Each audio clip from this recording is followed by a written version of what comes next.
मी जेव्हा सांगतो की ही झाड लावलं पाहिजे, ती लोकांना किंवा इतरांना ज्यांना आवड आहे त्यांना लक्षात पण आलं पाहिजे की बाबा बीजाचं झाड कसं असतं, कुंभाचं झाड कसं असतं. आपल्याला झाड लावायचं म्हणजे नुसतं हिरवळ करून चालणार नाही.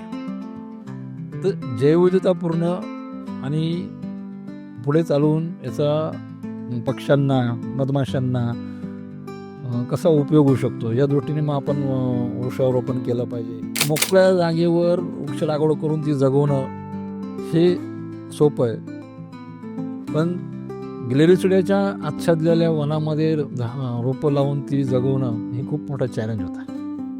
एक प्रयत्न केला पाहिजे की आपण बघू की कुठेतरी चांगल्या ठिकाणी एक कमीत कमी 10-15 एकरमध्ये आपण वृक्षारोपण करू सर्वांना घेऊन. तर चांगली जागा खराब होत चालली आहे. मग अशी जागा पुनर्जीवित करून आपण जर इथे चांगल्या प्रकारची वनसंपदा निर्माण केली तर नक्कीच पर्यावरणीय परिसंस्थेला इथे शाश्वत असं हक्काचं निवारा मिळेल. ह्या दृष्टीने मग विचार करून मग मी ती जागा निवडली आणि मग मी त्याला हेडिंग दिलं की मृत जंगल जिवंत करायचं. 500च्या वरती पण झाडं जास्त रोपं आणून ठेवलेली होती, म्हणजे 11,000च्या वरती होती. म्हणजे 1,500 लागवड झाली. त्याच्यानंतर उत्स्फूर्तपणे काही लोकांनी खड्डे करून साधारण 500 म्हणजे झाडं अजून लागले गेलेत आणि असे 11,000 झाडं त्या दिवशी लावली. 14,000 ते 15,000 लोकांनी उपस्थिती लावली.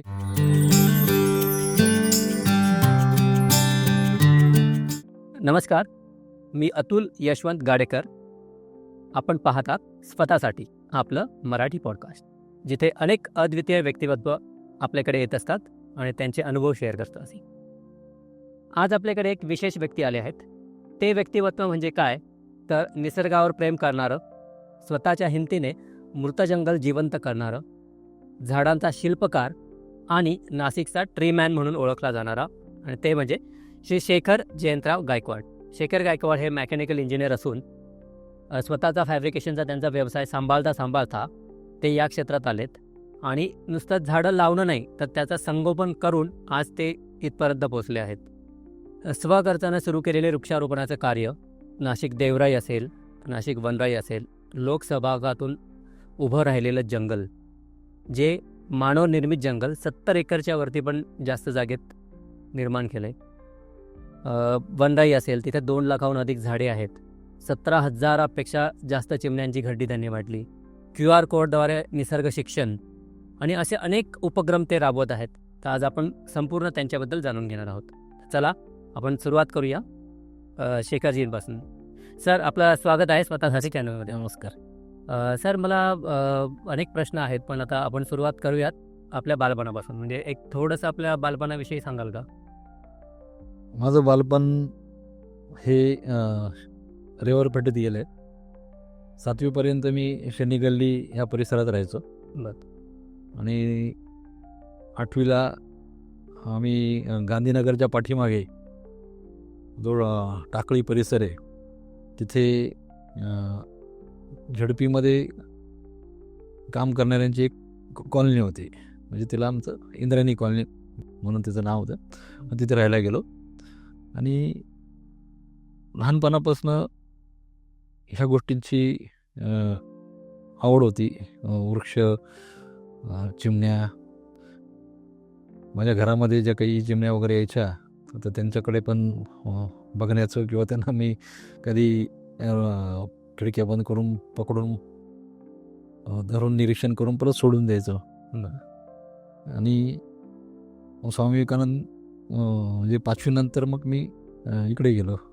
पंचवटीमध्ये शाळा होती आमची, स्वामी विवेकानंद विद्यालयात. 10वीपर्यंत तिथे शिकलो आणि त्याच्यानंतर अमृतवाणी पॉलिटेक्निक कॉलेज संगमनेरला इथे मी डिप्लोमा इन मेकॅनिकल इंजिनिअरिंग केलं. ओके. मेकॅनिकल इंजिनिअरिंग आणि डायरेक्टली म्हणजे निसर्ग, म्हणजे हा एक वेगळाच प्रवास आहे आपला. आणि जसं आम्हाला माहिती की म्हणजे आपण आपला व्यवसाय म्हणजे फॅब्रिकेशनचा वर्क सुरू केला, म्हणजे आपण व्यवसाय म्हणून तर निवडला. पण मग अगदी फॅब्रिकेशनच्या व्यवसायामधून निसर्ग संवर्धन म्हणजे अचानक असं कसे काय इकडे वळालात, म्हणजे या क्षेत्राकडे कसं पाऊल पडलं आपलं? मी मगाशी सांगितलं की लहानपणापासून मला निसर्गाच्या संदर्भात आवड होते.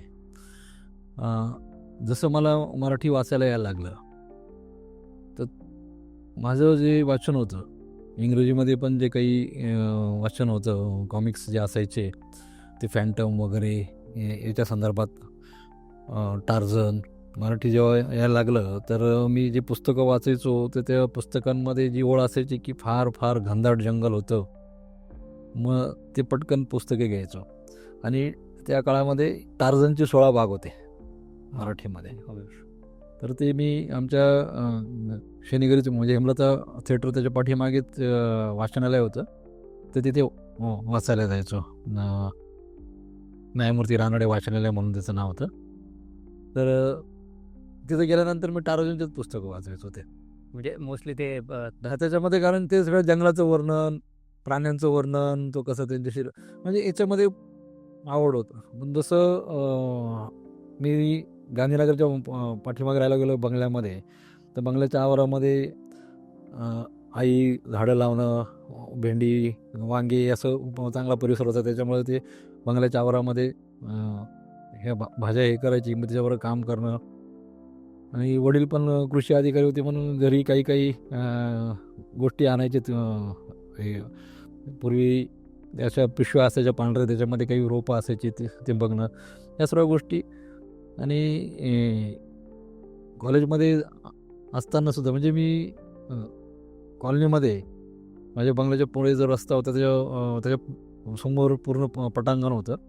तर मी पावसाळ्यामध्ये आजूबाजूला त्या टाकळी रोडला काही अशी समजा फिरताना आम्ही रोपं उगलेली असायची कडुलिंबाची वगैरे, अशी आणून ती लावायचो की इथे झाड असलं पाहिजे आपल्या घराच्या समोर चांगलं. पण ती काही जागायची नाही. ओके. कारण की बकऱ्या वगैरे खाऊन हे ते असं ती अशी हळूमध्ये आवड वाढत गेली. कॉलेजमध्ये असताना थोडंफार काही असं करायचं, कोणाच्या लक्षात यायचं नाही, मलाही ते काही वाटत नव्हतं, आपण जनरली करतो तसं. नंतर लग्न झाल्यानंतर जे काही मी माझी बायको सकाळी फिरायला जायचो, तर आमचं जे गांधीनगर परिसर होता तो परिसर हळू तिथली लोक रिटायरमेंट झाल्यानंतर नवीन भरती नव्हती, ते गांधीनगर परिसर कमी होत चालला. पूर्वी जे लोकांनी घरासमोर जी हिरवळ केलेली होती म्हणजे छोटी झाडं वगैरे, ती पण नष्ट होत गेली आणि तो बोडका होत चालला होता. कोणी तर मग नसेल तर असं वाटायचं की मी आपण फिरतोय तिथे चांगली झाडं लागू शकतात.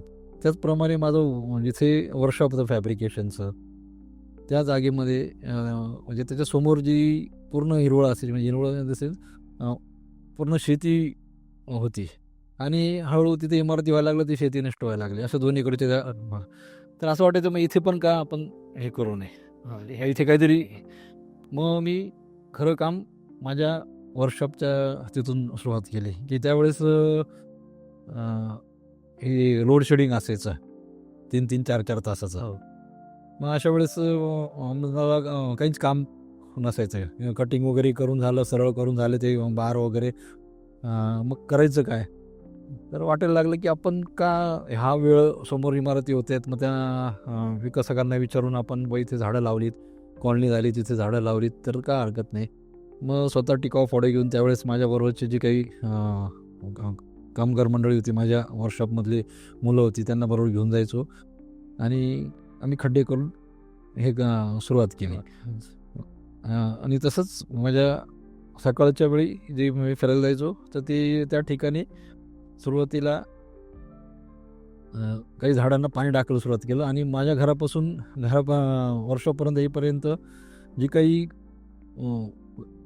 म्हणजे जागा होती, कॉर्पोरेशनने झाडं लावली होती त्या ठिकाणी, रस्त्याच्या कडेला. काही ठिकाणी असं वाटायचं की दुर्लक्ष झालंय. मग त्यांना सांगण्यापेक्षा का आपली पण जबाबदारी, मग आपण का जाता येतं 1 लिटर पाणी टाकलं तर काही हरकत नाही. तर माझ्या स्कूटरमध्ये तशी बाटलीची व्यवस्था मी केलेली होती, तर मी असं पाणी टाकत सुरुवात केली. तर मग ती अशा छोट्या छोट्या गोष्टीतून ते हळू मार्ग सापडत गेला आणि ते बरोबर वाढत गेलं.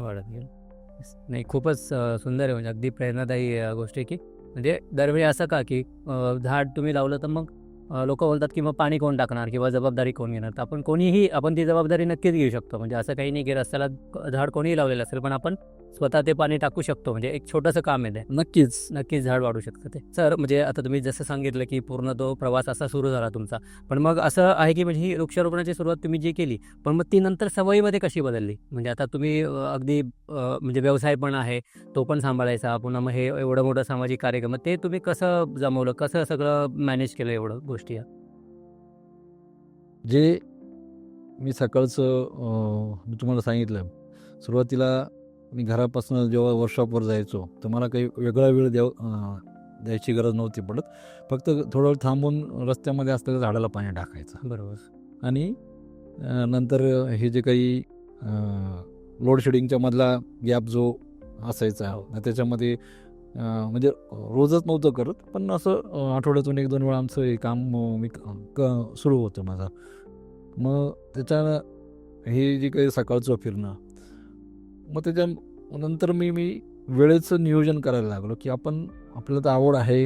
वर्कशॉप म्हटल्यानंतर त्याची पण खूप प्रचंड धावपळ आणि ते पण खूप कष्टाचं काम होतं. तर याच्यामधून वेळ काढून मला ते पहिल्यापासून सकाळी लवकर उठण्याची सवय 5 वाजता. तर मग तो उठून मग सकाळी 6 ते 8:30 ही वेळ माझी. मग मी त्यावर नियोजन केलं की आपण या वेळेमध्ये आपण हे काम करू शकू. आणि त्याच्यानंतर घरी आल्यानंतर आवरून 10 वाजता मग आपल्या वर्कशॉपच्या कामाला, आणि वेळ मिळेल त्यावेळेस परत या गोष्टी म्हणजे रोपं आणणं, ते जागेवर त्या कुठे उद्या झाडं लावायची आहेत त्या दृष्टीने त्या पद्धतीची रोपं आणणं, ह्या सगळ्या गोष्टी हळूहळू सुरू झाल्यात. आणि त्या एवढ्या अंगवळणी पडल्यात की आपोआप माझं म्हणजे आपण टाईम मॅनेजमेंट होतं ना, माझं दुकानाचं, व्यवसायाचं आणि या सामाजिक कार्याचं, ते बरोबर होत गेलं. ओके. म्हणजे ते आपोआप मॅनेज होत गेलं, म्हणजे ते एक सवयच झाली थोडी. एक सवय झाली. सर, आता म्हणजे एक नाशिकमध्ये तुम्हीच मोठा एक उपक्रम आहे, जसं नाशिक देवराई आणि नाशिक वनराई, या 2 गोष्टी आहेत. तर मग याचा जन्म कसा झाला, म्हणजे याविषयी आम्हाला माहिती सांगाल का? याचा प्रवास जो आहे याच्या अगोदरचा, हा 17-18 वर्षाचा आहे माझा. ओके. मी हे जे काम करायचो ते स्वखर्चानी असायचं माझं. दर महिन्याला माझं 15-16 हजार रुपये खर्च व्हायचा. म्हणजे जे रोज सकाळी माझं वेगवेगळ्या ठिकाणी जाऊन खड्डे करून झाडं लावणं, त्याची जोपासना करणं. सुरुवातीला मी गांधीनगर आणि माझ्या वर्कशॉपच्या इथं सुरुवात केली. पण जसं काही माध्यमांमधून यायला लागलं, लोकांना कळायला लागलं की हे का मदत करतात झाडं लावायला. मग लोक येऊन भेटायचे की आमच्या परिसरात पण झाड लावायची, तर तुम्ही कराल का? तर मग मी जाऊन ते बघणं, मग तिथे कुठले झाडं लागू शकतात.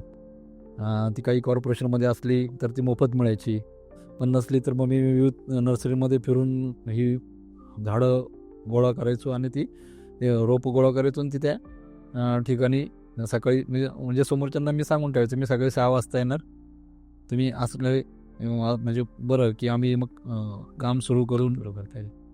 तर ही गोष्ट, आणि हे करत असताना मला काही मुलं जोडली गेलीत माझ्याच परिसरातले, की काका तुम्ही काय करतायत, मग आम्ही पण तुमच्यावर काम करू का? मग हळू ती 10वी झालेली ओके. म्हणजे काही 8वी जे उन्हाळ्यामध्ये परीक्षा संपली, मग काय करायचं, मग अशी मग नंतर ती माझ्याशी जोडली गेलीत. असं साधारण मग नंतर 50-60 मुलं अशी माझ्याबरोबर जोडली गेली. ओके. म्हणजे मोठी टीम तयार. मोठी टीम तयार झाली. माझ्या घराजवळ मी एक परिसर होता, उद्यानाचा जागा होती, तिथं मग मी काम करताना ठरवलं की आपण जिथे जातो लोकांना वड पिंपळ याच्याशिवाय दुसरी झाडं, जी आपली 4-5 झाडं आहेत, वड पिंपळणे, मुंबर, त्याच्याशिवाय दुसरी झाडं माहिती नाहीत. मग मी त्याचं थोडंसं प्रॅक्टिकली अभ्यास करा. प्रॅक्टिकल अभ्यास म्हणजे कुठल्या नर्सरीत गेलो तर तिथे जे आदिवासी भागातून आलेली मंडळी असायची त्यांना विचारायचो. कधी कुठे फिरायला गेलो जवळपास म्हणजे पेठ वगैरे, त्र्यंबकेश्वर, मग तिथली झाडांची ओळख करून घेणं, आणि मग ही कुठे आलेली आहेत कशी, मग तशी झाडं ची नावं घेऊन त्या नर्सरीत विचारणं. तर ही सगळं सुरू झालं. कारण की आपल्याला झाड लावायचं म्हणजे नुसतं हिरवळ करून चालणार नाही. बरोबर.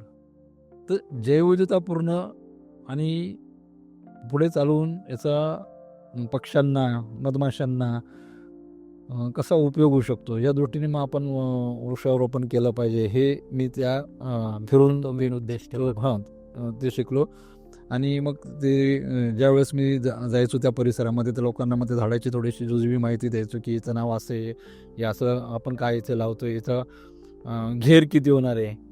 मग त्या दृष्टीने मग ती सगळं काम त्याच्याप्रमाणे तो अंदाज पण घ्यावा लागत असेल ना की कुठे लावायचं. हो. तर मग ही सर्व मंडळी विविध ठिकाणची जोडली गेलीत.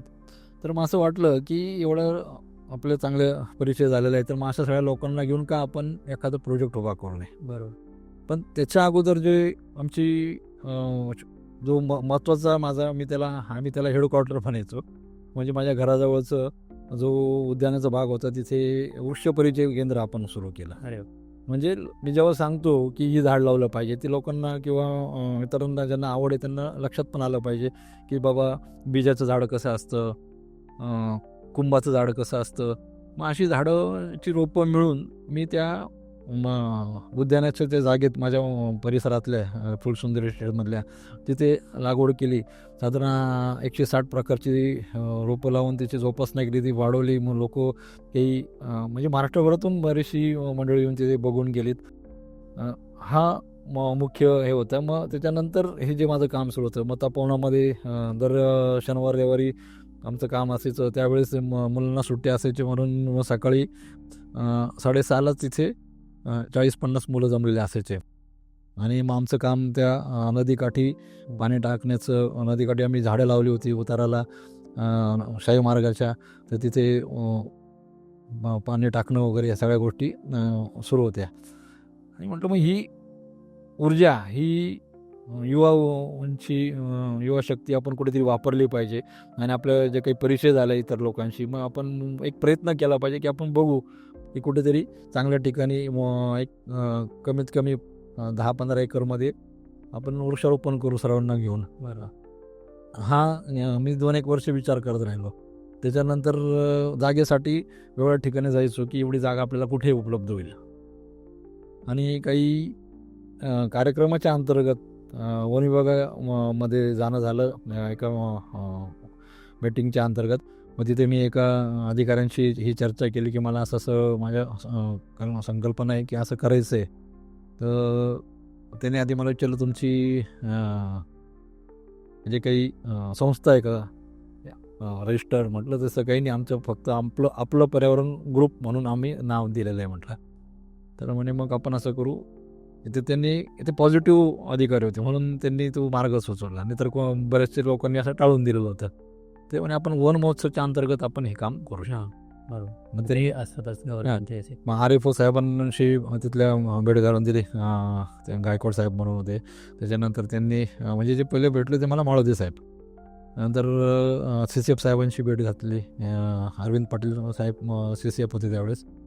मग आमची चर्चा झाली. मग त्यांनाही CCF साहेबांनाही ते गोष्टी पटल्या आणि माध्यमातून त्यांनी वाचलेलं होतं माझ्या संदर्भात. मग ते म्हणे चालेल ना. मला जागा दाखवली त्यांनी. मग 4-5 त्यातली आपण देवराईची जागा निवडली. तर देवराईची जागा निवडणं तेव्हा बऱ्याच लोकांनी विचारलं की इथे झाडं आहेत. ते झाडं कुठली होती? गिरीपुष्पाची, ग्लेरिसिडियाची. ओके. एक सुरी लागवड झालेली होती. तर ग्लेरिसिडिया हा परदेशातून आलेला आणि इथे बकऱ्या वगैरे खात नाही म्हणून त्यावेळेस ती गरज होती म्हणून वन विभागाने पण हे लावलेली ते लावली होती. तर चांगली जागा खराब होत चालली आहे. मग अशी जागा पुनर्जीवित करून आपण जर इथे चांगल्या प्रकारची वनसंपदा निर्माण केली तर नक्कीच पर्यावरणीय संस्थेला इथे शाश्वत असं हक्काचं निवारा मिळेल. ह्या दृष्टीने मग विचार करून मग मी ती जागा निवडली. आणि मग मी त्याला हेडिंग दिलं की मृत जंगल जिवंत करायचं. म्हणजे मोठी संकल्पना होती ती मोकळं जंगल. कारण की मोकळ्या जागेवर वृक्ष लागवड करून ती जगवणं हे सोपं आहे. पण ग्लेरिसिडियाच्या आच्छादलेल्या वनामध्ये रोपं लावून ती जगवणं हे खूप मोठा चॅलेंज होता. त्यावेळेस काही अभ्यासकांनी पण काही नावं ठेवलीत मला की याला काही समजत नाही, वेडा आहे, ते ग्लेरिसिडियाखाली गवत येत नाही, ते झाडं काय येणार आहेत. पण माझा 17-18 वर्षाचा माझा अनुभव माझ्या पाठीशी होता. काय करावं लागणार आहे, काय कष्ट घ्यावं लागणार आहे ही कल्पना होती. आणि मग त्या दृष्टीने आपण तिथे काम सुरू केलं. आपल्याला मग 7 एप्रिल 2015ला परवानगी मिळाली की ठीक आहे तुम्ही हे काम करू शकतात म्हणून. आपल्याला काम करायचं होतं जून 2015ला सुरू करायचं होतं. म्हणजे त्या दिवशी आपल्याला झाडं लावायची होती. एका दिवसामध्ये 10,000 झाडं लावायची असं आपली संकल्पना होती. मग पूर्ण मोकळा डोंगर, तिथे कसं नियंत्रण करायचं, कारण पहिल्यापासून मला सवय, आपल्याला झाड लावायचं ना, मग त्याचं संवर्धन कसं होईल, त्याचं संरक्षण कसं करता येईल, मग झाड लावायचं. आधी झाड लावून द्यायचं, रोप लावून द्यायचं, आणि नंतर विचार करत बसायचं त्याला पाणी कसं टाकून यायचं. तर न करता माझं असं गणित होतं. ओके. मग त्याला कंपाऊंड करण्यासाठी आता मी म्हणजे या संस्थेचं नाव घेत नाही, कारण की एखाद्या संस्थेचं नाव राहून गेलं तर मग विनाकारण नाही. तर तरी पण क्रेडाई या संस्थेने त्यावेळेस आपल्याला चांगली मदत केली, की कंपाऊंड करण्यासाठी त्यावेळेस आपल्याला 1.5 किलोमीटरचं कंपाऊंडला त्यांनी देणगी दिली. आणि म्हणजे वेगवेगळ्या लोकांनी तिथे मला पैसे आणून दिलेत, कोणी माझ्या नावाने, काही लोकांनी माझ्या नावाने चेक दिलेत. संस्था नव्हती आपली. तर हा जो दांडगा विश्वास लोकांनी माझ्यावर दाखवला, तो त्याच्याने मी खूप म्हणजे भारावून गेलेलो होतो, की अजून तुम्हाला प्रेरणा मिळाली, उत्साह वाढला. आणि मग एका दिवसामध्ये 10,000 झाडं लावायचं ते उद्दिष्ट होतं. बऱ्याच लोकांना वाटलं काय होणार आहे का. अक्षरशः वन विभागाचे काही कर्मचारी विचार करायचे, की अरे काय आपल्याला झाडं लावावं लागणार आहेत, आणि असं थोडी होतं कधी. पण आपण सकाळी 7:30 ते 5 चा वेळ दिलेली होती लोकांना, की त्यांनी यावं नाशिककरांनी, आणि येताना फक्त 5 लिटरची कॅन घेऊन ये. आणि या गोष्टीला माध्यमांनी खूप मोठं सहकार्य केलं, कारण की वेळच्या वेळी त्यांनी लोकांपर्यंत बातम्या देऊन लोकांपर्यंत ही गोष्ट पोचवली, की आपल्या नाशिकमध्ये पहिल्यांदाच एका दिवसामध्ये 10,000 झाडं लावणं ते खूप मोठं हे होतं. आणि मग खड्डे झालेत, मग आता खड्डे तयार झालेत, खड्ड्यांना नंबरिंग झालं, कंपाऊंड झालं, हे सर्व माध्यम द्यायचेत ते लोकांपर्यंत पोहोचले. आणि करत होते.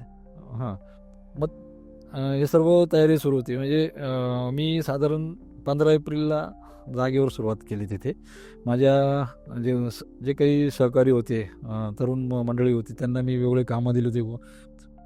कोणी कसं काम करायचं, त्या लोकांनी स्वतःहून पथनाट्य हे केलं, आणि वेगवेगळ्या ठिकाणी जाऊन पथनाट्य केलीत. असं सर्व लोकांमध्ये प्रबोधनाचं काम सुरू होतं. आणि तो दिवस उजाडला. म्हणजे आपण 10,500 खड्डे करून ठेवले होते. प्रत्येक खड्ड्यामध्ये खत टाकून ठेवलं होतं. प्रत्येक खड्ड्यामध्ये नंबर लावून दिले होते. चिप होते आपल्या टाईल्सच्या असतात ना फरशीच्या, त्याच्या चिपच्या वर नंबरिंग टाकलेलं होतं. आणि प्रत्येक खड्ड्याजवळ आपण रोप आणून ठेवलेलं होतं. कारण की कसं आहे, आपण रोपांना लावली म्हणजे मग त्यांची भावना चांगली असते, पण नेमकं काय लावायचं, मग गुलमोहर आणणार, रेंडी आण, हे आणणार, आणि आपल्याला ती नको होती. मग तसं ते हिरवळ तर ग्लेरोसिडामुळे होतीच तिथे, सुबाबळमुळे होतीच तिथे, पण आपल्याला ते मृत जंगल जिवंत करायचं होतं. तर मग त्या अनुषंगाने मग आपण आपल्या पद्धतीने रोपं तिथे विकत आणून ठेवली होती. काही वन विभागाने सांगितलं ते आमच्याकडनं सर्व घेऊन जा, पण त्यांच्याकडे त्यावेळेस आपल्याला पाहिजे ती प्रजाती नव्हती, म्हणून आपण ठराविक प्रजाती त्यांच्याकडनं घेतली. आणि साधारण त्यावेळेस आपल्याला 80च्या आसपास प्रजाती मिळाल्या होत्या. मग त्या आपण तिथे प्रत्येक खड्ड्यावर लावल्यात. आणि 7:30 ते 5 वाजेपर्यंत जी वेळ दिलेली होती, अक्षरशः तुम्हाला सांगतो 6:30 पावणे 7 वाजेपासून लोकांनी त्या आपल्या गेटसमोर रांगा लावल्या होत्या. म्हणजे खूप वेगळा अनुभव होता एक. हां, तर आपण जे सांगितलं होतं 5 लिटर पाणी आणा, कोणी 1 लिटरच्या बिस्लरीच्या 5 बाटल्या आणल्या होत्या, कोणी वॉटर कॅन ज्या असतात आपल्या पाणी पिण्याच्या त्या आणल्या होत्या, कोणी ह्या तेलाच्या कॅन आणल्या होत्या. अशा वेगवेगळ्या याच्यातून प्रत्येकाने पाणी आणलं होतं. आणि आल्यानंतर बऱ्याच लोकांनी विचारलं तर इथे, कारण की आपण पाईपलाईन केलेली होती, प्रत्येक पॉईंट ठेवलेले होते, त्याला नाळ्या लावून ठेवलेल्या होत्या. तर विचारलं होतं इथं पाणी असताना आम्हाला पाणी का बरं आणायला लावलं. तर म्हटलं तुम्हाला संवर्धनाची, नेमकं झाड लावतं तर सगळ्यांना माहिती आहे, पण त्याच्यानंतर काय लागतं हे लक्षात यावं म्हणून. आणि आपण काहीतरी कष्ट केल्याशिवाय थोडंसं लक्षात राहत नाही. मग घरून तुम्ही जे पाणी आणलं म्हणजे तो कष्टच झालं, म्हणजे तुम्हाला हे कायम लक्षात राहील, झाड लावताना पाणी नेलं पाहिजे. तर बरीचशी लोक आज पण भेटतात ना, तुम्ही रोप लावतो ना कुठेतरी, आम्ही पाणी घेऊन जातो बरं का, मला सांगतात. तेच म्हणजे असं- ते एक सवय सवय लागली. असते. तर तुम्हाला सांगतो 10,500 झाडं लावून झालीत. म्हणजे काही लोक एकटे आले होते, दोघं तिघं आले होते. मग परत जाऊन त्यांनी बघितलं सगळा माहोल. परत आपल्या कुटुंबाला घेऊन आले, कोणी आपल्या मित्रमंडळींनी घेऊन आले आणि 500च्या वरती पण झाडं जास्त रोपं आणून ठेवलेली होती. म्हणजे 11,000च्या वरती होती. म्हणजे 1,500 लागवड झाली. त्याच्यानंतर उत्स्फूर्तपणे काही लोकांनी खड्डे करून साधारण 500 म्हणजे झाडं अजून लागली गेलीत आणि असे 11,000 झाडं त्या दिवशी लावली. 14,000 ते 15,000 लोकांनी उपस्थिती लावली. आपल्याकडे नोंदणी होती की आपण प्रत्येकाला चिठ्ठी द्यायचो की तुम्ही आले, तुमचा फोन नंबर द्या, तुमच्यावर किती लोक आहेत. मग कोणी एक आहे, कोणी 5 आम्ही बरोबर आहोत, असं. कारण एवढे आपल्याकडे ती जमा होते चिठ्ठ्या. त्याच्यावरनं आपण लक्षात आलं आणि गर्दी जे शूटिंग वगैरे केलं आहे तर 14,000 ते 15,000 लोकांनी उपस्थिती. खूपच मोठा उपक्रम झाला. आणि आपण कुठलाही महत्त्वाचं म्हणजे काय होतं, कार्यक्रम घ्यायचा म्हणजे कोणीतरी सेलिब्रिटी बोलवा, मग त्याच्यामुळे गर्दी जमा होणार, मग असं होणार, असं काही केलं नव्हतं. आपल्यासाठी त्या गेटच्या आत जो येणार आहे तो आपल्यासाठी सेलिब्रिटी होता आणि लोकांनी जो उत्स्फूर्तपणे प्रतिसाद दिला तो खूपच अप्रतिम होता. त्याच्याने मला अजून ऊर्जा आली. म्हणजे अगदी अविस्मरणीय होता. हो, नक्कीच. म्हणजे खरंच खूप इतकं सुंदर प्लॅनिंग आणि बोलतो ना आपण लोकसंवर्धन, लोकजागृती, जनकल्याण, म्हणजे या सगळ्या गोष्टी तिथे आल्या आणि त्याचबरोबर म्हणजे एक लोकही एकत्रित आले आणि एवढा छान प्रोग्राम झाला. आणि आज म्हणजे 15,000 आणि 15,000 लोकांनी 11,000च्या वरती झाडं लावले. म्हणजे हे खूपच अगदी खूप मोठं कार्य आहे. खरंच म्हणजे नक्कीच हॅट्स ऑफ तुम्हाला, तुमच्या या जो तुम्ही हे एवढं मोठं काम केलं, खूपच सुंदर काम केलं. सर, खरंच आम्हाला म्हणजे तुमचा हा सगळा अनुभव तुम्ही सांगितला, खूपच छान वाटतं की म्हणजे त्यावेळी आम्ही नव्हतो तिथे, आज वाटतं की अरे तिथे आम्ही असायला होतं. पण सर, आम्ही म्हणजे जसं आपण आता आम्हाला देवराईबद्दल सांगितलं, तसंच अजून एक उपक्रम आपण राबवला वनराईचा. तर मग आम्हाला त्याच्याबद्दलही माहिती ऐकायला आवडेल आपल्याकडून. आपली नाशिक देवराई ही सातपूरजवळ जे शिवाजीनगर आहे त्या परिसरात, म्हणजे नाशिकच्या पश्चिमेला जी सीमारेषा आहे त्याच्यावर आपण उभारी केलेली आहे. तिथे पहिला उद्देश नाशिक देवराईचा तिथे हा पण होता की तिथून जे काही जो पूर्वी ज्याला फाशीचा डोंगर म्हटलं जायचं, पण आपण नाशिक देवराई नाव दिली. ते देवराईतून निघणारी जी पॉझिटिव्ह एनर्जी ही नाशिककरांना वाऱ्याद्वारे मिळावी, हा त्याच्या पाठीमागचा दुसरा दृष्टिकोन होता. त्याच्यानंतर आपल्याला परत असं वाटलं की अजून एखादा परिसर आपण नाशिकच्या अवतीभोवती असेल चांगला, तर आपण तिथे पण हे करू, उपक्रम घेऊ. तर मग त्याच्यासाठी मग आपल्याला नाशिक वनराई, जी म्हसरूळजवळ वन विभागाचा डेपो आहे, तिथे मग आपण करायचं ठरवलं. त्याचं मुहूर्तमेढ आपण 5 जून 2016ला केली. तिथे आपण ठरवलं होतं की 6,000 झाडं लावायची. बरं. तर बऱ्याच लोकांनी त्याला इकडे 11,000 झाडं लावली, मग तिथे 15 का बरं नाही. आपल्याला असं कोणाशी म्हणजे आपल्याच याच्याची स्पर्धा नव्हती करायची. आपण जेवढं संगोपन करू शकू, आपल्यामध्ये जेवढी क्षमता आहे तेवढंच काम करायचं, हे आपण ठरवलं होतं. की आपल्याला कुठलं रेकॉर्ड मोडण्यासाठी वगैरे काम नव्हतं करायचं. मग त्या दृष्टीने आपण इथे 6,000 झाडं तिथल्या जागेच्या अनुसरून तिथे आपण पाणी कसं देऊ शकतो, पाण्याची उपलब्धता, परत हे जे काही सगळं कार्य चालू होतं हे सर्व देणगीतून चाललेलं होतं. ते पण आपल्याला बघणं गरजेचं होतं की आपण देवराईमध्ये, वनराईमध्ये जे काही म्हणजे कामगार ठेवणार होतो, ते आता इथे 2 सिक्युरिटी ठेवलेत आपण. म्हणजे देवराईमध्ये इथे सुरुवातीला 5 लोक आपण काम करण्यासाठी ठेवली होती. मग त्या दृष्टीने मग आपण हे सगळं नियोजन केलं होतं. तर मग 5 जून 2016ला देवराईची मुहूर्तमेढ केली. एका दिवसात 6,000 झाडं लावलीत. तिथे सगळं नियोजन केलं. तिथल्या मातीच्या अनुसरून मग तिथे त्यावेळेस फक्त एक 40-45 प्रजाती लावल्यात आपण. कारण की इथल्या मातीचं आणि इथल्या मातीचं वेगळं स्ट्रक्चर होतं, पोत वेगळी होती. आपल्याला आवडतं म्हणून झाड लावायचं असा विषय नव्हता, तिथे येऊ शकणारं झाड लावायचं, असं महत्त्वाचं ते. आणि तिथली जैवविविधता चांगली परिपूर्ण सक्षम झाली पाहिजे, हा त्याच्या मागचा उद्देश. मग वनराई 2016ला केली. आणि वनराई जेव्हा केली त्याच्या अगोदर आपल्याला आपण आपलं पर्यावरण संस्थेचं रजिस्ट्रेशन करून घेतलं. ओके, म्हणजे हे 2016ला केलं आपण. हां, त्याच्या मी करत नव्हतो, पण मला त्या वेळेसचे जे आपले कमिशनर साहेब होते, प्रवीण गडाम साहेब, त्यांनी मला एकदा बोलवून घेतलं. कारण की देवराईच्या कार्यक्रमाला पण उपस्थित होते. त्याच्या अगोदरही त्यांना माहीत होतं. सर आपल्या वृक्ष परिचय केंद्रात पण येऊन गेले होते. आणि त्यावेळेस सकाळचे संपादक विश्वास देवकर साहेब होते.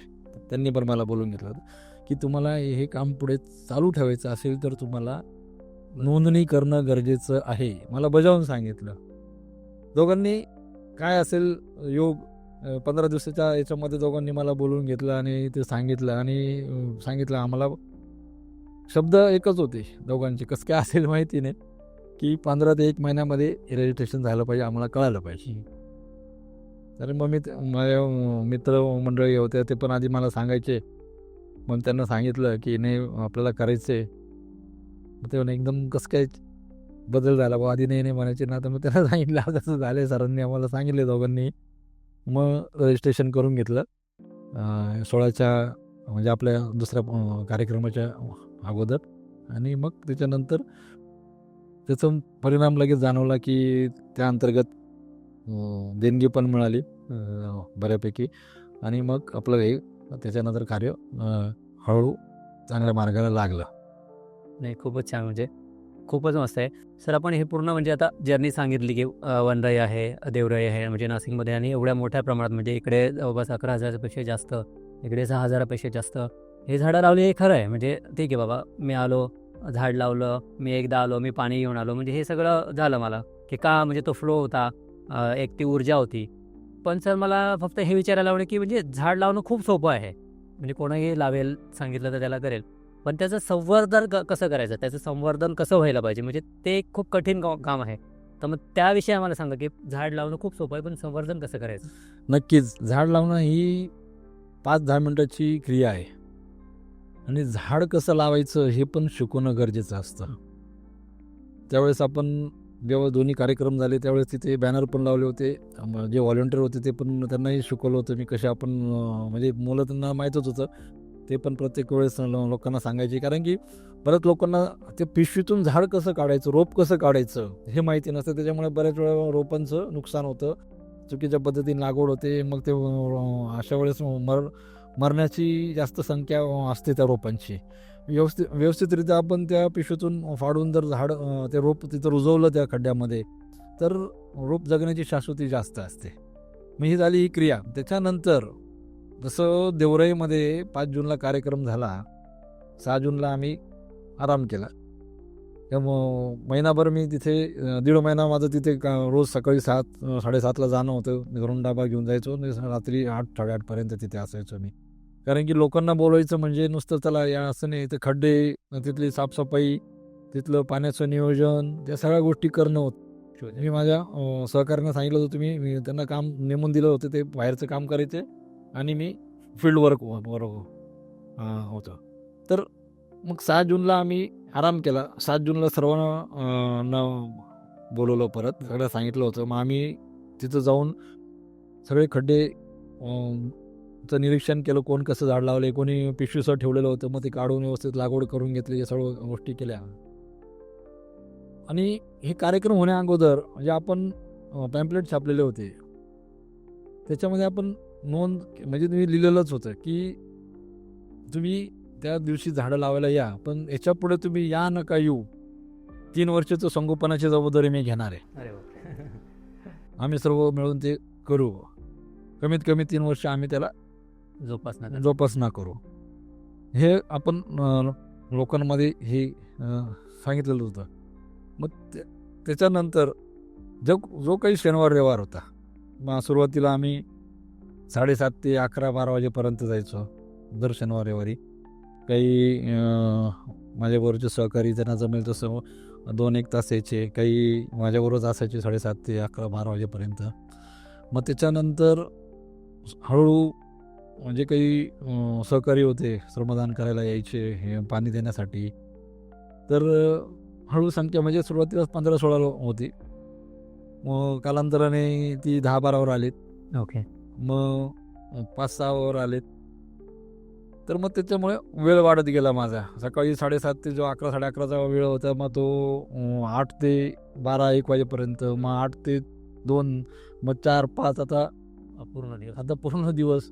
तर प्रत्येक शनिवार रविवार असा कुठलाच शनिवार रविवार गेला नाही की मी तिथे नाही आहे, की ती फक्त जास्त जोराचा पाऊस असेल तर मी तिथे नसतो. तर ही लोकांनी पण भरभरून आपल्याला मदत केलेली, एवढा विश्वास ठेवलेला आहे आणि कोणाच्या विश्वासाला तडा जाऊ नये म्हणून मग आपण, आणि झाडांवरचं प्रेम की आपल्याला हे करायचंच आहे. इथे चांगल्या प्रकारचं जैवविविधता निर्माण करायची, पक्ष्यांना हक्काचा निवारा द्यायचा आहे. आणि जशी काही रोपांची वाढ होत गेली ते अजून छान वाटायचं. मग नंतर पावसाळ्यात जे गवत वाढतं भयानक, त्याची सुरुवातीला मी वर्कशॉप असल्या कारणाने स्टिक करून घेतलं होतं, ते झोडत जायचं गवत आणि ते काढायचं. तर असे सगळे प्रकार. मग काही ठिकाणी आपण दिसणार नाही एवढं गवत वाढणं, त्याच्यामध्ये घुसून ते गवत काढणं, मग हळूहळू हे सुरू झालं. त्याच्यानंतर आपण ग्रास कटर घेतलं आणि उन्हाळ्यापेक्षा म्हणजे पाणी देण्यापेक्षा पावसाळ्यात जास्त काम. बरोबर. तिथे आपल्याला वाटतं पाणी देणं सोपं आहे, पण हे गवताच हे सगळ्यात मोठं आव्हान होतं. लोकांना वाटतं आपण झाड लावलं पाऊस पडतो संपला विषय, पण गवतापासून त्या रोपाला मोकळं ठेवणं म्हणजे तरच त्याची वाढ होते. काय होतं, पावसाळ्यात गवत वाढलं त्याला झाकवलं जातं आणि काही वेली असतात ते त्याला पूर्ण दाबून टाकतात आणि जास्त पावसामुळे ते सडून मरतं पण. मग ह्या रोपांना मोकळं ठेवणं आणि हे करत असताना बऱ्याच वेळा धोके, मग हळूहळू जसं ते जंगलाचं रूप यायला लागलं तसे धोके वाढायला लागले. मग बऱ्याच वेळा हाताजवळ भोनस, नाग, पायाजवळ असं मला स्वतःला त्याचे अनुभव. म्हणून मग मी काय करायला लागलो, पावसाळ्यामध्ये काही श्रमदान करणाऱ्यांना टाळायला लागलो की तुम्ही येऊ नका म्हणून. बरोबर. म्हणजे आपण एक हे आपलं जबाबदारी आहे ना, जबाबदारी. मग असं सगळं करत असताना आता त्यावेळेस माझी सहकार्याने आमची सुजाताताई 2016मध्ये तिच्या मुलाला घोणच चावली. ती माझ्या जवळच, तो मी पाणी देत होतो, तोही पाणी देऊन तिकडनं आला. छोटासाच होता तो, 6वीला होता तेव्हा तो.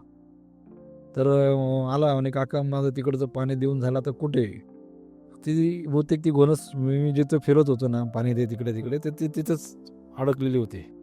मग ती चिडली असेल आणि तो नेमका आला, तिने माझ्याजवळ उडी मारून त्याच्या मांडीला दंश आणि मग त्यावेळेस तसंच त्याला उचललं. त्यावेळेस काही आदिवासी भागातून काही मजूर बोलवले होते गवत काढण्यासाठी पण. मग तो पण मुलगा आला, त्याला म्हटलो मला खांद्यावर घे पटकन. खांद्यावर त्याला म्हटलं घाबरू नको, म्हणजे थोडी आग होते. म्हटलं काही झालं नाही तुला. खांद्यावर घेतलं, बोलवलं. माझा एक सहकारी होता, त्याला सांगितलं तुझी गाडी काढ आणि पटकन घेऊन जा याच्यामध्ये सिव्हिलमध्ये. असं ते. त्यानंतर त्या दिवशी वाटलं की आता उद्यापासून कोणी येणार नाही.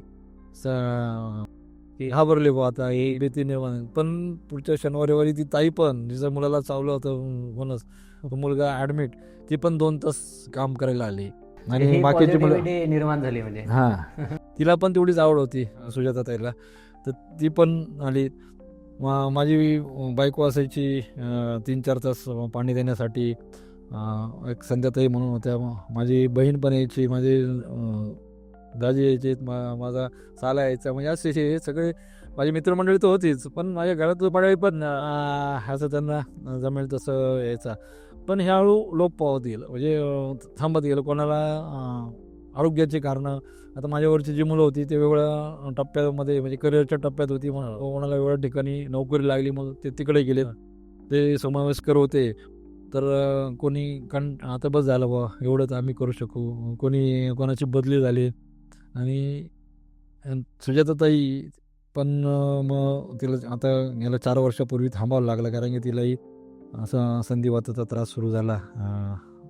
मग अशा वेळेस फक्त मी एकटा आणि दोघं जे काही म्हणजे सिक्युरिटी आपण ठेवलेले आहेत ते असे काम करत होतं.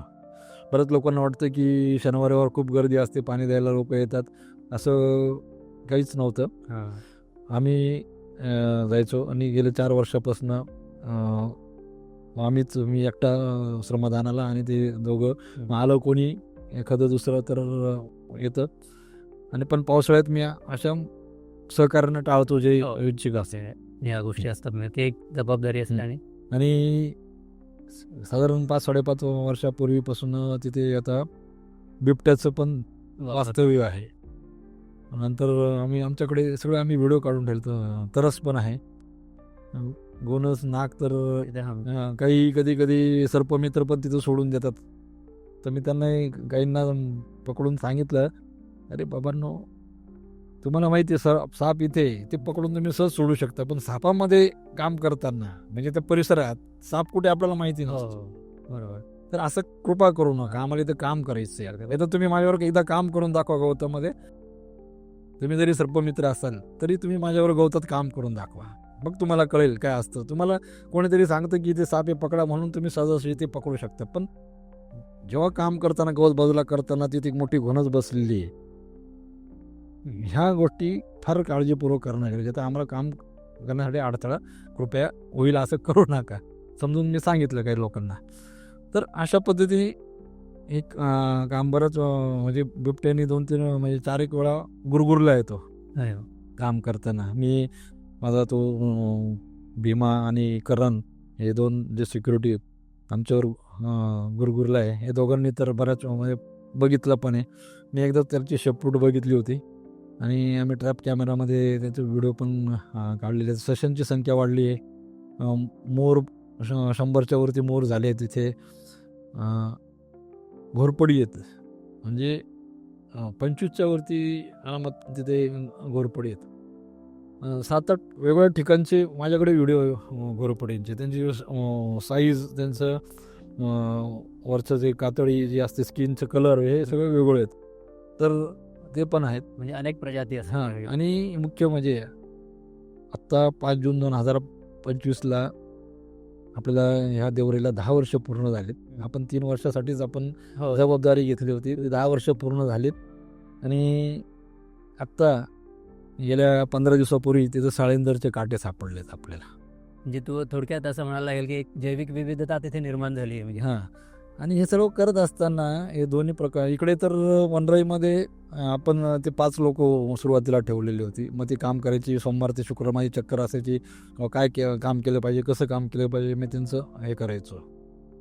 पण हे सर्व करत असताना त्याला लागणारा जो देणगी होती म्हणजे 80 ते 90,000 रुपये दर महिना खर्च व्हायचा. कारण की इकडे 5 लोकांना पेमेंट देणं, इकडे 2 लोकांचं, परत इकडचं लाईट बिल, इकडचं डिझेल पंप, सर्व गवत काढायला लागणारं जे काही अवजारं नंतर हळू मिळाले त्याच्यासाठी लागणारं पेट्रोल, त्याचा मेंटेनन्स, इकडच्या असं सर्व हा खर्च. मग कधी कधी असं व्हायचं की आता बस आपल्याकडे एवढेच पैसे, पुढच्या महिन्यामध्ये आपलं काम थांबलं नाही, टेन्शन यायचं. कधी कधी मी झोपेतून मला जाग यायची, अरे आता पुढचा महिना कसं जाणार, कोण देणार आपल्याला एवढे पैसे. पण तुम्हाला सांगतो खरंच निसर्गाची कृपा, ते कुठून काय पैसे यायचे आणि सुरू व्हायचं कुठून. त्याच्यानंतर लोकसत्ताने एक चांगलं सदर छापलं होतं सर्व कार्यशो सर्वदामध्ये 4 वर्षापूर्वी 2021 मध्ये. गणपतीमध्ये ते सदर छापतात. त्याच्यामध्ये ते आवाहन करतात या संस्थांना मदत करा म्हणून. आणि तेव्हापासून चांगल्या प्रकारे आपल्याला देणगी मिळायला लागली. बऱ्यापैकी आपण नाही केलं. आणि आज आपल्या नाशिक देवराईमध्ये 34,000च्या वरती रोपांची लागवड करून आता काही वृक्ष झाले आहेत. जे सुरुवात केली आपण साधारण 40 एकरच्या आसपास, आता 75 एकर परिसर आपण व्यापलेला आहे. 280 प्रकारची तिथे वृक्षांची प्रजाती आहेत. बांबूंचे 32 प्रकार आहेत. वेलींचे 50 प्रकार आहेत. झुडपं साधारण 43-44 प्रकारचे आहेत. कारण की जंगल म्हटल्यानंतर नुसतं वृक्ष लागवड करून चालत नाही, त्याचं परिपूर्ण असलं पाहिजे. तर जंगलामध्ये हे सर्व गोष्टी लागतात. कंदमुळांची काही लागवड केली, त्याच्यातले काहीच कंदमुळांना आपल्याला चांगला रिझल्ट मिळाला, काही तिथले सशांनी म्हणजे उकरून खाल्ली, त्याच्यामुळे ते काही मिळालं नाही. मागचं वर्ष आपल्याला म्हणजे लोकांना जेव्हा आपण 2015मध्ये झाडं लावलीत, 16मध्ये इकडे काम केलं, तर मी काही कुठे गेल्यानंतर मला लोक विचारायचे, आपण ती 11,000 झाडं लावली, ती जगली का नाही? आणि साहजिक प्रश्न होता. ह्याच्या अगोदर कसं व्हायचं की 5-50 झाडं लावलीत कुठेतरी, पण ती त्यांनी बघितलं ते खड्ड्यामध्ये झाड दिसत नाही. मग लोकांच्या प्रश्नाला उत्तर आणि लोकांमध्ये संवर्धनाची जनजागृती याच्यासाठी आपण 5 जून 2017ला 11,000 झाडांचा वाढदिवस करायचं ठरवलं. एकदा ॲक्च्युली आम्ही पण आलेलो होतो म्हणजे वाढदिवसासाठी. हां, 11,000 झाडांचा वाढदिवस साजरा करायचा म्हणजे केक कापायचं वगैरे असा भाग नव्हता. वाढदिवस म्हटल्यानंतर आपल्या डोळ्यासमोर येतो मेणबत्त्या, केक वगैरे हे ते, तसं नव्हतं. आपण लोकांना आवाहन केलं होतं की आपण आपल्याबरोबर फुलांच्या पाकळ्या घेऊन या आणि झाडांना वाढदिवसाचं गिफ्ट म्हणून गांडूळ खत, कंपोस्ट खत किंवा दशपर्णी अर्क जे तुम्हाला शक्य असेल ते त्यांना गिफ्ट म्हणून घेऊन या. प्रत्येकाने यायचं, जे आपल्याला झाड आवडेल, रोप आवडेल, त्याच्या अवतीभोवती कुटुंबासह बसायचं, मित्रमंडळासह बसायचं आणि त्या झाडाची पूजा करायची. पूजा म्हणजे पाकळ्या करून त्याला हे टाकायचं आणि आराधना करायची. आणि आपण गुरुजींना बोलवलं होतं, त्यांना 15 मिनिटाचं हे सांगितलं होतं की आपल्याला जी पूजा करायची त्याच्यामध्ये फक्त झाडच आलं पाहिजे, दिसलं पाहिजे. मग झाडाने आपल्याला या धर्तीवर काय दिलेलं आहे मानवाला, हे त्याच्यामध्ये पूजेमध्ये तुम्ही सांगा, बाकीची गोष्ट तर मग त्यांनी पण मग झाडाचं महत्त्व, झाडामुळे काय होतं पूजेमध्ये ते सांगितलं. त्या सगळ्या गोष्टी आपण ठेवल्या लोकांना पर्यंत. तो संदेश गेला की 11,000 झाडं जगलीत, अजून त्याच्यामध्ये काही वाढ झालीत, त्यांनाही आनंद झाला. आणि संवर्धन केलं पाहिजे, नुसतं लागवड नाही लागवड, मग त्या दृष्टीने ते केलं. आणि मागचं वर्ष आपण 2024 5 जून 2024 ते 5 जून 2025 याच्या अगोदर काय व्हायचं की काही ना काही कार्यक्रम आपण आयोजित करून 5 जूनला तिथे वेली लाव, झुडपं लाव, ह्या पद्धतीने तिथे संख्या वाढत गेलो. आणि पावसाळ्यात काही वेगवेगळ्या संस्था यायच्या, आम्हाला झाडं लावायची, कंपन्यांमधले कंपनी यायच्यात, 50 झाडं 100 झाडं अशी लागवड करून ते चालायचं. पण मग 2024 5 जून 2024 ते 5 जून 2025 आपण असं ठरवलं की हे संवर्धन वर्ष साजरा करायचं. ह्या दिवसामध्ये लोकांनी इथे येऊन झाड लावू द्यायचं नाही. आम्ही लावत होतो, मी स्वतः लावत होतो. तर मला लोक विचारायचे आम्हाला 50 झाडं लावायची. मी म्हणायचं नाही, तुम्ही 50 झाडांचं संवर्धन करायला या. मग ते विचारायचं का, आम्हाला झाडच लावायचे. तर झाड ठीक आहे, मला असं सांगलं होतं लोकांना, मला लोकांना खड्ड्याच्या बाहेर काढायचं आहे. आपण खड्ड्यात वाकून झाड लावले, आता खड्ड्याच्या बाहेर नेमकं काय करावं लागतं, काय करावं, याची तुम्ही हे करा. नुसतं झाड लावणं ठीक आहे हो म्हटलं. मग आल्यानंतर मी त्यांना आळे करायला लावायचो, थोडं गवत काढणं कसं हे करायचं, पावसाळ्यामध्ये काय करावं लागतं हे त्यांना शिकवायचं. मग हे संवर्धनाचं आपण वर्ष म्हणजे मागच्या वर्षी तेच हे केलं. आणि आपला उद्देश होता नाशिक देवराई हे निसर्गाचं जिवंत वाचनालय झालं पाहिजे. मग त्या अनुषंगाने आपण तिथे वेगळी जी झाडं लावलीत. मग मी स्वतः अभ्यास करून सोप्या पद्धतीने, सोप्या भाषेमध्ये ते लोकांना कळेल असे QR कोड तयार केलेत त्याचे, त्या लेखाचे. आणि ते QR कोड आपण त्या झाडांजवळ लावलीत. प्रत्येक वेळेस म्हणजे महाराष्ट्रभरातून लोक यायचेत ग्रुपनी किंवा आपल्या नाशिकमधून शाळा कॉलेजेसचे विद्यार्थी यायचेत, अशा ट्रिप यायचे. मग ते प्रत्येकाला सांगत बसायचं. आणि ते तेवढं हे पण नव्हतं, म्हणजे शक्य नव्हतं. कधी कधी काही गोष्टी आपण विसरून जातो, प्रत्येक वेळेस सगळं सांगितलं नाही जात.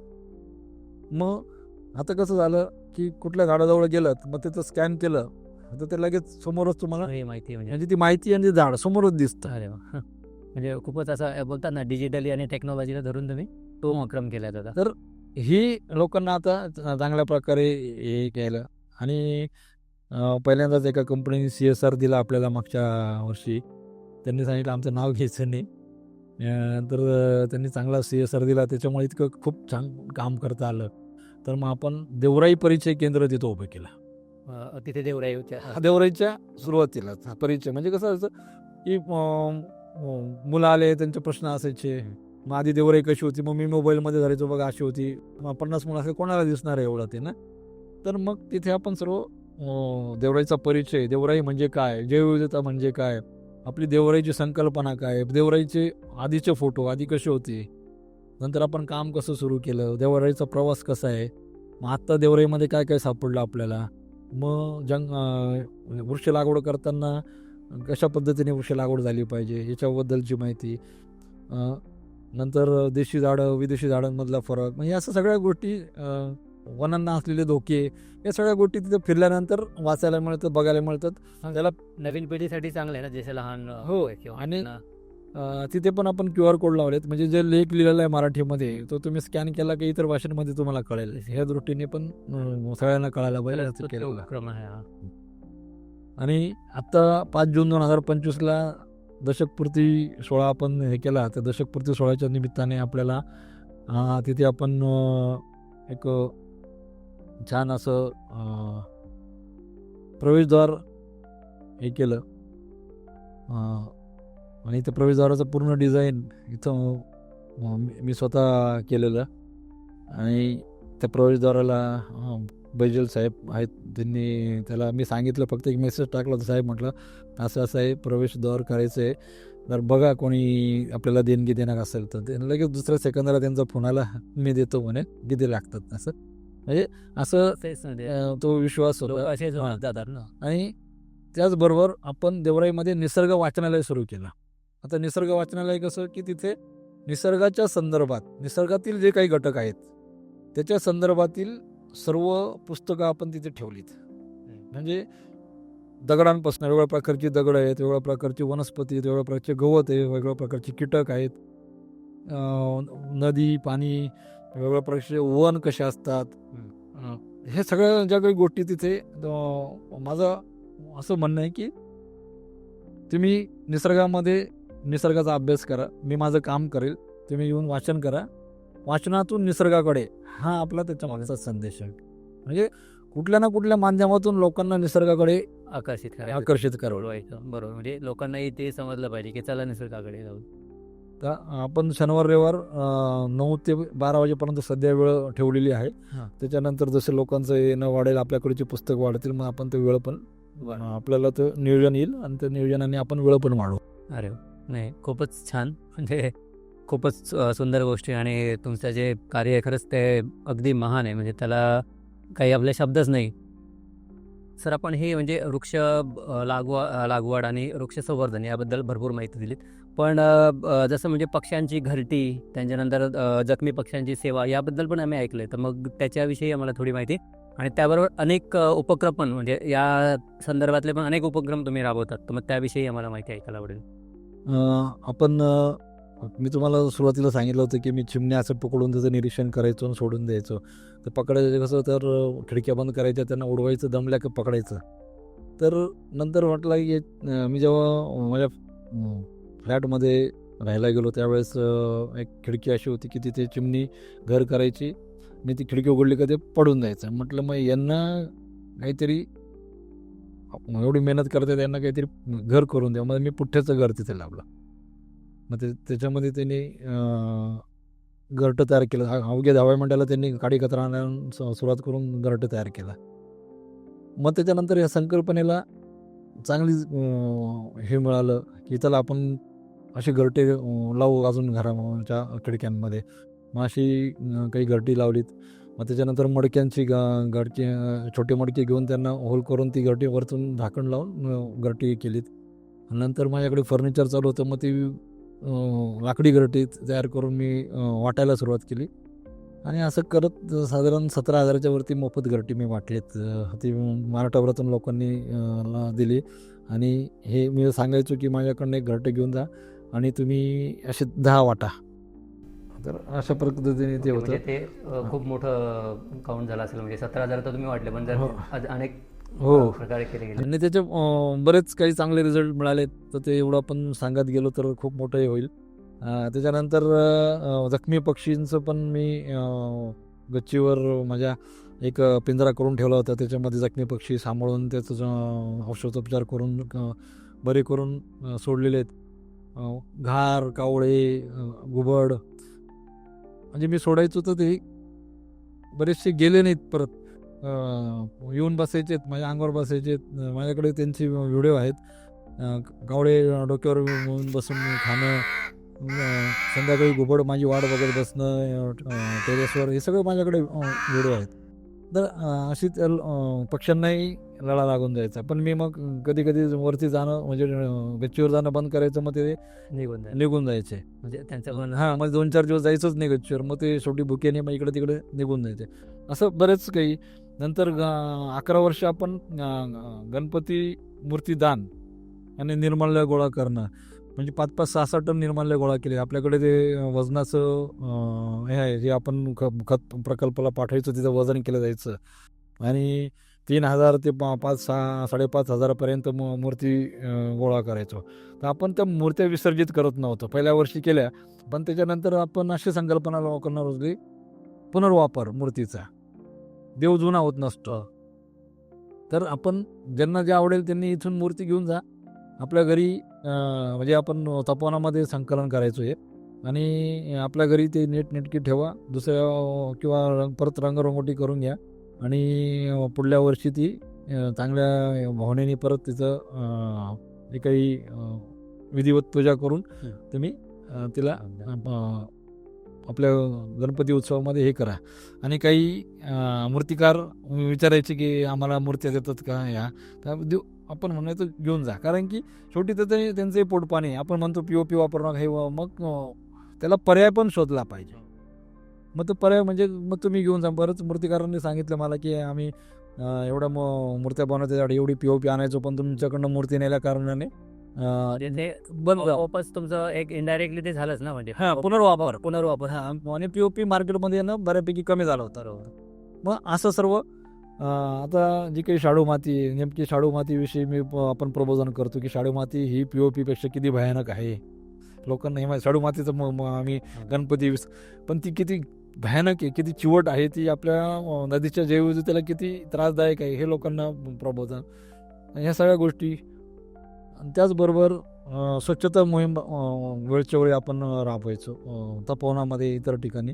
जास्त करून तपोवनामध्ये, कारण की जेव्हा आम्ही तपोवनात वृक्ष लागवडीचं काम करायचो ना, तर लोक जे बाहेर गावावरून पर्यटनासाठी आलेले लोक विचारायचे तपोवनामध्ये उभं राहून की भैया तपोवन का आहे. तेव्हा मला खूप दुःख व्हायचं की ज्या तपोवनामुळे आपलं नाशिकचं अंकुर फुटलं आहे, म्हणजे ते बीज आहे आपलं, तिथून नाशिकची ओळख निर्माण झालेली आहे. आणि त्या तपोवनात उभं राहून जेव्हा आपल्याला पर्यटक विचारतात की तपोवन काय भैया, तर त्याच्यापेक्षा दुःख काय. मग तिथे आम्ही वृक्ष लागवड करणं, मग स्वच्छता ठेवणं. बऱ्याच लोकांनी अप्रिशिएट केलं की आधी विचारायचे सकाळी सकाळी मी तुम्ही झाडतायत, मग मुलं दिसायचे माझ्याबरोबर, हे क्या कर रहे इतने बच्चे लोक इधर से. मग त्यांना सांगायचं, मग ते फोटो काढायचे आमच्याबरोबर. त्यांनाही चांगलं वाटायचं, म्हणजे काहीतरी चांगलं ह्या गोष्टी होत्या. अशा बऱ्याच गोष्टी आपल्या पर्यावरणाच्यासाठी. नक्की झालं. सर, म्हणजे आता तुम्ही अनेक हे पर्यावरणासाठी काम करतायत, पण हे काम करत असताना तुम्हाला अनेक पुरस्कारही मिळालेत. मग त्याविषयी पण आम्हाला सांगा. आणि महत्त्वाचा म्हणजे सगळ्यात मोठा, तुम्हाला जो पुरस्कार ट्री मॅन ऑफ नाशिक, मग ती उपमा तुम्हाला मिळाली, मग त्याबद्दल पण तुम्हाला काय वाटतं ते आम्हाला सांगा. पुरस्कार बऱ्याच ठिकाणी दिले गेले. आत्तापर्यंत 90च्या वरती पुरस्कार आपल्या म्हणजे लोकांनी तो उत्साह अजून वाढवला पुरस्कार देऊन. आणि ट्री मॅन ऑफ नाशिक ही उपाधी दिली. One man. त्याच्यामध्ये वन मॅनमध्ये त्यांनी 2 मला सांगितलं अर्थ की वन मॅन म्हणजे एकटा माणूस हे करू शकतो, आणि वनातला माणूस. कोणी वसुंधरेचा सुपुत्र अशी उपाधी दिली. हे माध्यमांनी सर्व उपाधी दिलेली आहे मला. ते छानच वाटतं, त्याच्याबद्दल वादच नाही. पण खरा पुरस्कार निसर्गाने जो दिला आहे, हे पुरस्कार तर यांनी माझी ऊर्जा वाढवलीच आहे. पण खरा पुरस्कार मला निसर्गाकडनं वेगवेगळे बिबट्या पुरस्कार, जिथं बिबट्या राहायला आला म्हणजे बिबट्याचा पुरस्कार मिळाला आहे, मोराचा पुरस्कार मिळाला आहे, सशाचा, घोरपडीचा, आता साळींदर पुरस्कार मिळाला आहे. तर खूप अजून छान वाटतं. म्हणजे हे 2-2 प्रकारचे पुरस्कार म्हणजे मानवाकडनं मिळालेले पुरस्कार आणि निसर्गाकडनं मिळालेले पुरस्कार तर खूप खूप मोठी आहे, म्हणजे नक्कीच छान आहे. म्हणजे नक्कीच तुम्ही त्या गोष्टीसाठी पात्र आहात, हे निसर्गाने पण दाखवलं आहे. हे खरंच खूप मोठी गोष्ट आहे. सर, मला फक्त मी तुम्हाला शेवटचा प्रश्न विचारेन, की स्वतःसाठी म्हणजे तुम्ही स्वतःसाठी बद्दल काय सांगाल? की काय मेसेज द्याल तुम्ही स्वतःसाठी? स्वतःसाठी म्हणजे जे काही करायचं ना आपण ते समाधानासाठी करायचं. आपण जेव्हा स्वतःसाठी काही त्यामध्ये 2 अर्थ होतात स्वतःसाठी. म्हणजे सेल्फिशनेस म्हणजे फक्त ओरबडण्याचं एक हा प्रकार आहे आपल्याकडे स्वतःसाठीचा. आणि दुसरा स्वतःसाठी करताना म्हणजे एखादं सिग्नल आपण स्वतःसाठी सांभाळतोय तर ह्याच्याबरोबर आपल्या कुटुंबाचं पण गोष्ट येते आणि स्वतःसाठी सांभाळताना दुसऱ्याचा पण विचार येतो की बाबा याला पण काही त्रास नको व्हायला. स्वतःसाठी वृक्ष लागवड करताना हे आपण तिथे तो वृक्ष लागवड झाल्यानंतर तिथं त्याच्या खाली उभ्या राहणाऱ्यांना पण छाया मिळणार आहे आणि त्याच्यावरती घरटं करणाऱ्या पक्षाला पण हे मिळणार आहे. तर स्वतःसाठीचे 2 प्रकार आहेत. तर हा प्रकार जास्त आपण अवलंबला पाहिजे की मी स्वतःसाठी जे चांगलं करणार आहे त्या चांगल्यातून इतरांचं पण कल्याण होणार आहे. बरं. खूपच सुंदर सर. म्हणजे आपण पूर्ण एवढी माहिती दिलीत आणि नक्कीच सर ही खूप प्रेरणादायी गोष्ट आहे आणि आम्ही पण पूर्ण प्रयत्न करू की जसं तुम्ही सांगितलं की जी सुरुवात केली आहे आणि तुम्ही 3 वर्षाचं कमिटमेंट दिलं होतं, पण तुम्ही आज अखंड ते करत आहात. अगदी आज म्हणजे 10 वर्ष झाले, 12 वर्ष झाले आणि कंटिन्यू काम करत आहात. तर नक्की मी प्रत्येक आपल्या चॅनल थ्रू मी सगळ्यांना आवाहन करेल की आपण पण नक्कीच या अशा स्तुत्य उपक्रमासाठी सहभागी व्हा आणि शेखर सरांना आपण शुभेच्छा देऊयात. आणि शेखर सर, आपण स्वतःसाठी चॅनलला आपला बहुमूल्य वेळ दिलात, इथे आलात, त्याबद्दल आपले खूप खूप आभार. मी पण आपले आभार मानतो की मला एवढं व्यक्त होण्यासाठी दिला. आणि जाता जाता मी एकच सांगेल, ही जे काही देवराई वनराई जी केली ना ही आपण सर्वांनी त्याचा अनुभव घ्यावा, बघावं. निसर्गप्रेमींनी पालकांनी आपल्या मुलांना घेऊन ती बघावी, जेणेकरून हे जे काही केलं आपण येणाऱ्या पिढीसाठी केलं आहे. मी स्वतःच्या समाधानासाठी केलं आहे, पण हे सर्वांसाठी केलेलं आहे. तर एवढं प्रत्येकाने देवराई वनराईसाठी नक्की यावं. धन्यवाद सर. धन्यवाद.